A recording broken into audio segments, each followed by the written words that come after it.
Your Daily 180, 180 seconds of pure Bible study. We're talking about the foundation for understanding what we must do to be right with God. And yesterday we began in Romans chapter 5, verse 1 and 2. And I want us to look at one of the words there. We saw this idea, therefore. In other words, based upon the previous things that Paul has talked about. The fact that we're sinners. And the fact that we're all sinners.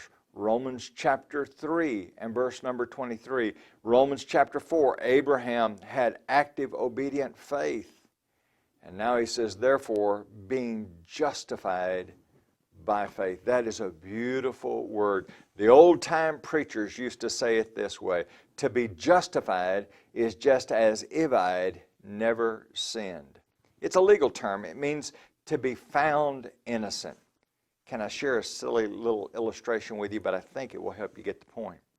Imagine I'm right in the middle of recording this Bible lesson that we're all participating in, and about that time the door burst open, police come in here and they arrest me and they take me off to jail. And I said, why are you taking me to jail? And they said, well, you robbed the bank down the street. It goes to court. And they begin to bring out the evidence and they show a video, but it's not me. They call some witnesses and they say, no, he doesn't look like that guy. They got fingerprints, but they're not my fingerprints. And there's evidence, I just wasn't there. And they say, justified. In other words, I didn't commit the crime. But now in our relationship with God, I can't go before God on Judgment Day and say, no, God, I didn't commit any crimes. I never sinned. I never transgressed your holy law. I can't do that. So imagine this. On that day, I'm taken to court, but I'm found guilty.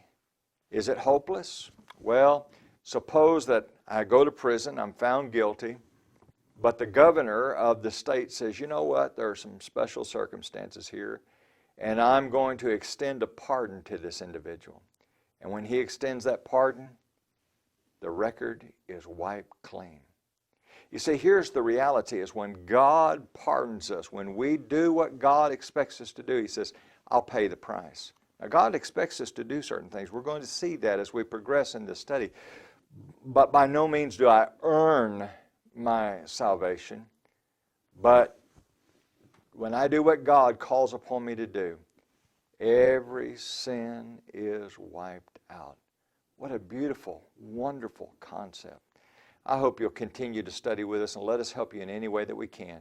Join us again for your daily 180 Bible study.